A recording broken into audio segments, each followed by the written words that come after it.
இந்த ஃபர்ஸ்ட் வீக்ல, இந்த முதல் வாரத்திலே ஆண்டவர் வேதத்திலே இன்னொரு டிராவலை ஆண்டவர் காமிச்சு, அப்படின்னா ஆண்டவர் வந்து ஒரு கப்பல் பிரயாணத்தில், நம்ம வாசித்த இந்த வாக்கு தத்தத்தில் இருக்கிற கப்பல் பிரயாணத்தில் பார்த்தீங்கன்னா ஆண்டவர் வந்து அவர்களோட கூடவே ஆண்டவர் டிராவல் பண்றாரு.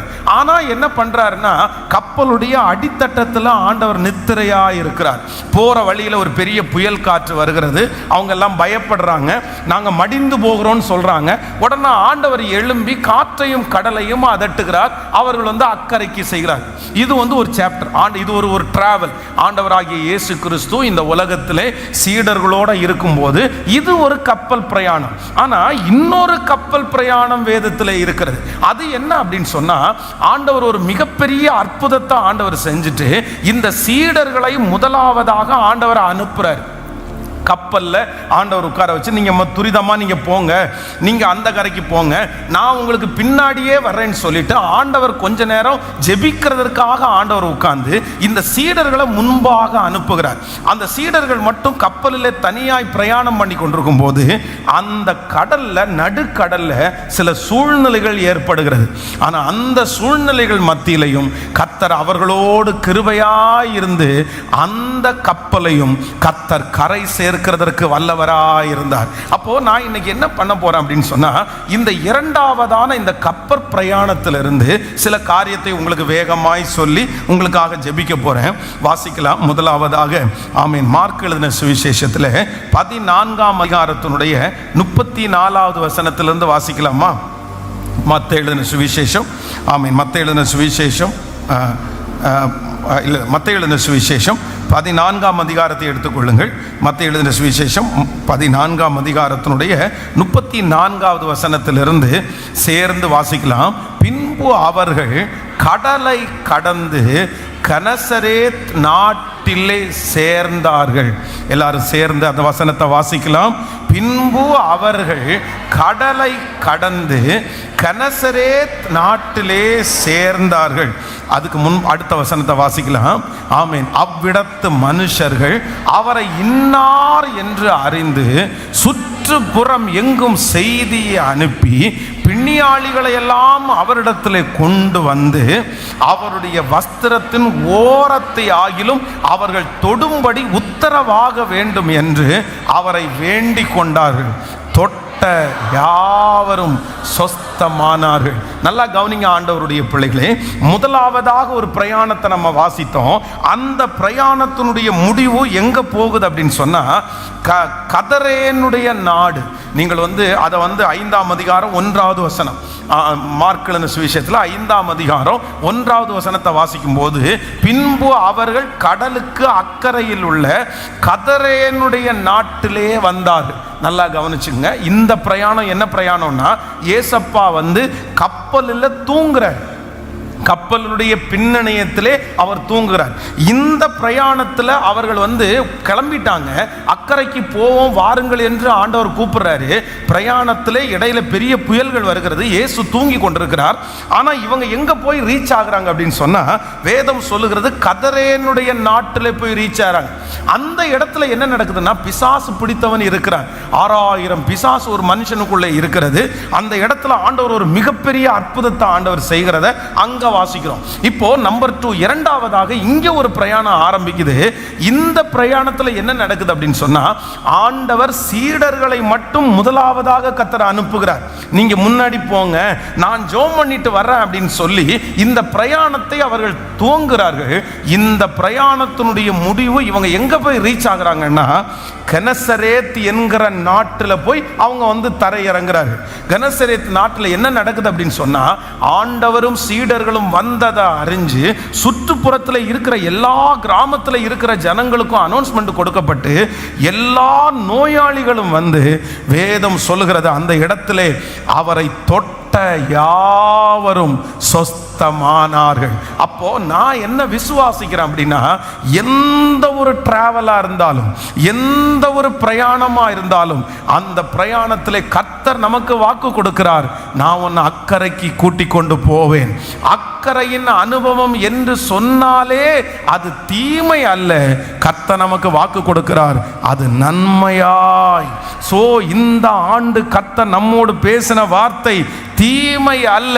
கர்த்தர் சொல்லுகிறார், நாம் கெனசரேத்திலே காலடி எடுத்து வைத்தாலும் நன்மைதான், அதே நேரத்தில் கதரேனுடைய நாட்டிலே காலடி எடுத்து வைத்தாலும் நன்மைதான். இந்த ஆண்டு நிறைய பேரை கதரேனுடைய நாட்டிலே காலடி எடுத்து வைக்க வச்சு 6000 போராட்டங்களை மேற்கொண்டு 6000 போராட்டங்களை எதிர்த்து நின்று 6000 போராட்டங்களிலே கடலிலே தள்ளி, ஓ ஹல்லேலூயா, இதுவரையிலும் தன்னை காயப்படுத்தி கொண்டிருந்த அந்த மனுஷன் எழும்பி உட்கார்ந்து வஸ்திரம் தரித்து இருந்தவனை போல ஒரு பெரிய மாற்றத்தை கொடுக்க முடியுமானால் கர்த்தர் நல்ல கைகளை தட்டி கொண்டு இருக்கும் போதே, அப்பா அப்பா, இந்த ஆண்டு முடிகிறதற்குள்ளே அநேகம் பேர் கதரேனுடைய நாட்டை பார்க்க போகிறோம். அநேகம் பேரை கர்த்தர் கெனசரேத் என்கிற ஒரு இடத்துல கொண்டு போய் உட்கார வைத்து கர்த்தர் மகிமைப்படுவேன் என்று கர்த்தர் வாக்கு கொடுக்கிறார். ஹல்லேலூயா. கைகளை அசைத்து ஒரு ஹல்லேலூயா, ஆமென். இந்த பிரயாணத்தில் ஆண்டவருடைய பிள்ளைகளே ஒரு 3-4 காரியங்களை வேகமாய் சொல்லி நான் முடிக்கிறேன். 14ஆம் அதிகாரத்தினுடைய நீங்கள் ஆமென் 25வது வசனத்திலிருந்து வாசிக்கலாமா? ஆமென். இரவிலே 4ஆம் நீங்கள் அப்படி 22லிருந்து வாசிக்கலாம். 14ஆம் அதிகாரம் 22வது வசனம். இயேசு ஜனங்களை அனுப்பி விடுகையில் தம்முடைய சீடர்கள் படவிலே ஏறி தமக்கு முன்பாக அக்கறைக்கு போகும்படி அவர்களை துரிதப்படுத்தினார். அவர்கள் ஜனங்களை அனுப்பிவிட்ட பின்பு தனித்து ஜெபம் பண்ண ஒரு மலையின் மேல் ஏறி சாயங்காலம் ஆனபோது அங்கே தனிமையாய் இருந்தார். அதற்குள்ளாக படவு நடுக்கடலிலே சேர்ந்தது. எதிர்காற்றா இருக்கிறபடியினால் அலைகளினால் அலைவுபட்டது. இரவிலே 4ஆம் ஜாமத்திலே இயேசு கடலின் மேல் நடந்து அவர்களிடத்திற்கு வந்தார். அவர் கடலின் மேல் நடக்கிறதை சீடர்கள் கண்டு கலக்கமடைந்து ஆவேசம் என்று சொல்லி பயந்ததினால் அலறினார்கள். ஆமென். கர்த்தருடைய பிள்ளைகளே, நம்பர் 1, முதலாவதாக இந்த படகு எப்படி ஆரம்பிக்குது அப்படின்னு சொன்னா, இந்த பிரயாணத்தில் இயேசுவோடு இந்த படகு ஆரம்பிக்காத படகா இருந்தது. அப்படின்னா அந்த ஊழியத்தை முடிச்ச உடனே ஆண்டவர் இந்த சீடர்களை துரிதப்படுத்துகிறார். நீங்க எல்லாம் முன்னாடி போங்கப்பா, நான் பின்னாடி வர்றேன், நான் அப்புறம் கொஞ்சம் பொறுத்திருந்து வரேன், நான் கொஞ்சம் ஜெபம் பண்ணிட்டு வரேன். அப்போ இந்த சீடர்கள் சரி இல்லை, ஏற்கனவே நம்ம ஒரு பிரயாணம் போயிருக்கிறோம், அந்த பிரயாணத்தில் ஆண்டவர் இருந்தே இந்த மாதிரி ப்ராப்ளம் வந்துருச்சு, அந்த காற்றையும் கடலையும் பார்த்து நம்ம ரொம்ப பயப்பட்டோம், அது நம்மளை மூழ்கடிக்க பார்த்துருச்சு. இயேசு இல்லாத பிரயாணம் எப்படி இருக்கும்? அவர் இல்லாமல் நம்ம டிராவல் பண்ண வேண்டாம். ஆண்டவரே இல்லை, நீங்களும் எங்க கூட வாங்க, இல்லை அப்படின்னு சொன்னா நாங்களும் கொஞ்ச நேரம் உங்க கூட ஜெபம் பண்ணிட்டு அதற்கு பிறகு எல்லாரும் சேர்ந்து கிளம்பலாம் அப்படின்னு யாருக்குமே சொல்ல தோணல. இந்த படகு அவருடைய பிரயாணத்தை எப்படி ஆரம்பிக்குது அப்படின்னு சொன்னா, இயேசுவோட கூட இந்த பிரயாணம் ஆரம்பிக்கல. எப்படி ஆரம்பிக்குதுன்னா, இயேசு இல்லாம இந்த பிரயாணம் ஆரம்பிக்குது. இயேசு இல்லாம இந்த பிரயாணம் துவங்குகிறது. ரொம்ப தூரம் கடந்து போட்டாங்க. இப்பொழுது இந்த கப்பல் நடுக்கடல்ல வருது. இந்த நடுக்கடல்ல வரும்போது காற்று பலமா இருக்குது. இவர்களுக்கு ரொம்ப பயமா இருக்குது. ஆனா வேதம் சொல்லுகிறது, அந்த 4ஆம் ஜாமத்திலே இயேசு கடலின் மேல் அவர்களிடத்திலே நடந்து வந்தார். ஆரம்பிக்கும் போது அந்த படகுல இயேசு இல்லை. ஆரம்பிக்கும் போது அந்த படகுல இயேசு பிரயாணம் பண்ணவில்லை. ஆனால் அந்த படகு போய் அந்த இடத்திலே கரை சேரும் போது அந்த படகுல யார் இருந்தா அப்படின்னு சொன்னா, கர்த்தர் அந்த படகுலே இருந்தார். அந்த படகுலே ஆண்டவர் சேர்ந்து கொண்டார். அவர்கள் தத்தளித்த உடனே அந்த படகோடு ஆண்டவர் சேர்ந்து கொண்டார். அவர்கள் பயப்பட்ட உடனே அந்த படகோட ஆண்டவர் சேர்ந்து கொண்டார். இன்றைக்கு ஆண்டவர் முதலாவதாக வாக்கு கொடுக்கிறார். இந்த சத்தத்தை கேட்கிற நிறைய பேருடைய வாழ்க்கையிலே ஒருவேளை உங்களுடைய இந்த ஆரம்பத்தில் ஆண்டவரோட கூட நீங்கள் துவங்காமல் இருக்கலாம். ஆண்டவரோட கூட நீங்க ஆரம்பிக்காம இருக்கலாம். இந்த வருஷத்துல ஆரம்பத்தில் 1ஆம் தேதி எடுத்த தீர்மானத்தையே உங்களால நிறைவேற்ற முடியாதபடி நீங்க திணறி கொண்டிருக்கலாம். ஆண்டவர் என் கூட வர்றாரா, இந்த வருஷம் ஆண்டவர் என் கூட வருவாரா, நான் ஆண்டவரை உணர்வேனா, ஆண்டவரை நான் ஃபீல் பண்ணுவேனா, என்னமோ தெரியல, ஆண்டவர் என் கூட டிராவல் பண்றது மாதிரி எனக்கு தெரியல, எல்லாம் நல்லா இருக்குது, ஆனா கர்த்தர் என் கூட இருக்கிறத நான் உணரல, நான் ஃபீல் பண்ணல. வேற ஒன்றும் வேண்டாம், எனக்கு நஷ்டமானா கூட பரவாயில்ல, புயல் அடிச்சா கூட பரவாயில்ல, ஆண்டவர் என் கூட இருக்கிறார் என்கிற அந்த உணர்வு, அந்த மகிமை எனக்கு வந்தா போதும்னு நிறைய பேர் நினைக்கலாம். இன்று கர்த்தர் கிருபையாய் வாக்கு கொடுக்கிறார். இந்த பிரயாணத்தினுடைய நடுவில், இந்த பிரயாணத்தினுடைய ஆரம்பத்தில் நீங்கள் இயேசு இல்லாமல், ஒருவேளை அவரை உணராமல், அவரை ஃபீல் பண்ணாமல் நீங்கள் துவங்கினாலும் இன்னும் ஒரு சில நாட்களுக்குள்ளாக, ஒரு சில மாதங்களுக்குள்ளாக நான் நம்புறேன் நீங்கள் உணர போறீங்க. கர்த்தர் உங்களோடு கூட டிராவல் பண்ணுகிறத நீங்கள் உணர போறீங்க. ஆண்டவருடைய வருகை தாமதிக்குமானால் இந்த வருஷத்தினுடைய முடிவிலே நீங்கள் கனசரேத் என்கிற ஒரு மகிமைக்குள்ள காலடி எடுத்து வைப்பீர்கள். ஓ, தேவனுடைய தோட்டத்தில் நீங்கள் காலடி எடுத்து வைப்பீர்கள். அப்பொழுது நீங்கள் இயேசுவோடு கூட அந்த இடத்திலே இறங்குவீர்கள். நீங்க எல்லாரும் சாட்சி சொல்லுவீங்க, இல்ல இந்த ஆண்டுல கர்த்தர் என் கூட நடந்து வந்ததை நான் பார்த்தேன், கர்த்தர் என் கூட இருந்ததை நான் பார்த்தேன், இல்ல அப்படின்னா இந்த இடத்துக்கு நான் வந்திருக்கவே முடியாது. இந்த ஆண்டு கர்த்தர் உங்களோடு கூட இந்த பிரயாணத்திலே இருக்கிறதை கர்த்தர் உணர்வு பூர்வமாய் நிரூபிப்பேன் என்று வாக்கு கொடுக்கிறார். நம்புறவங்க எல்லாரும் கரங்களை முழுவதுமாய் ஆமென் தட்டி ஸ்தோத்திரம். சோ ஹல்லேலூயா.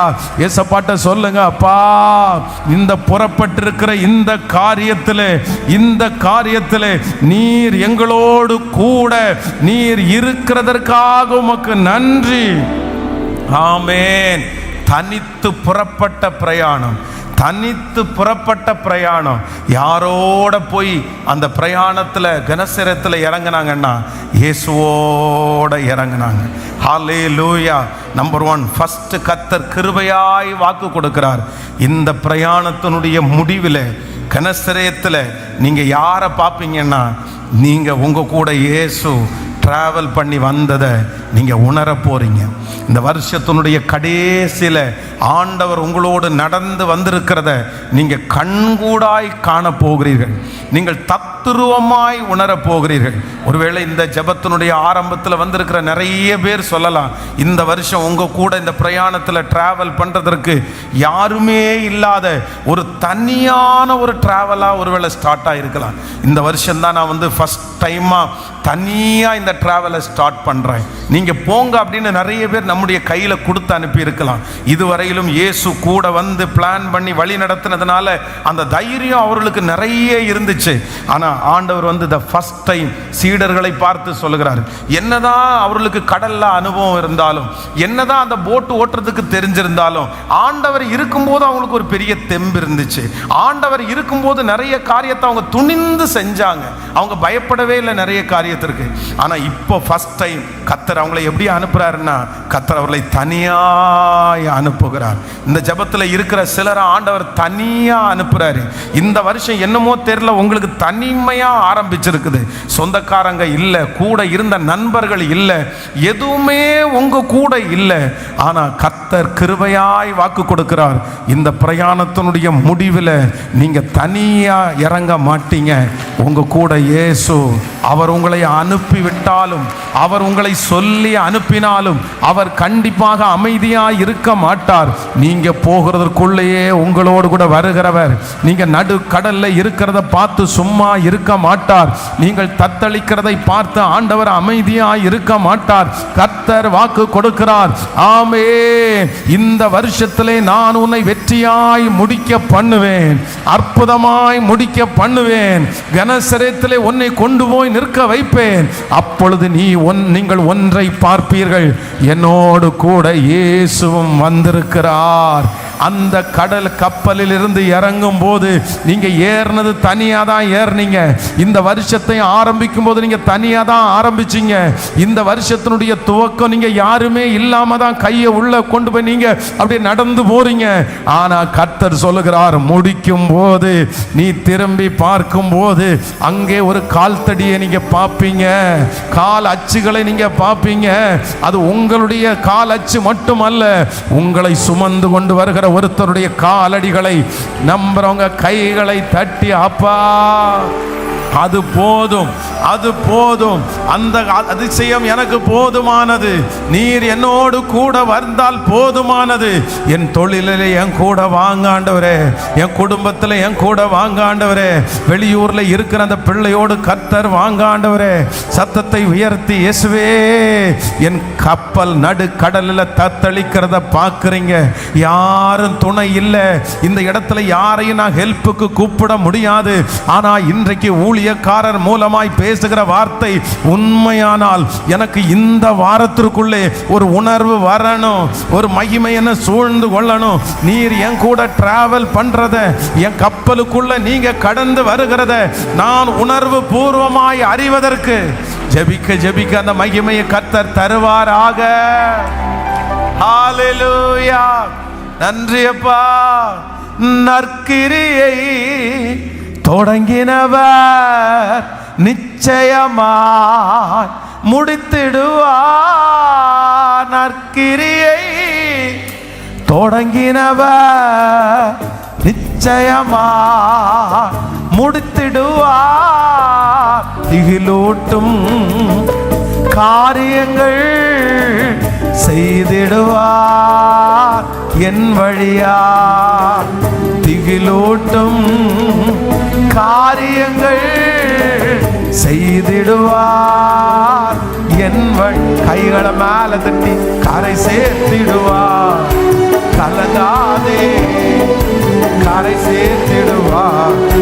கலங்காதே என் மகனே, இன்னும் இன்னும் பயம் உனக்கு ஏன் நம்பிக்கை இல்லை? என் மகளே, இன்னும் இன்னும் பயம் உனக்கு ஏன்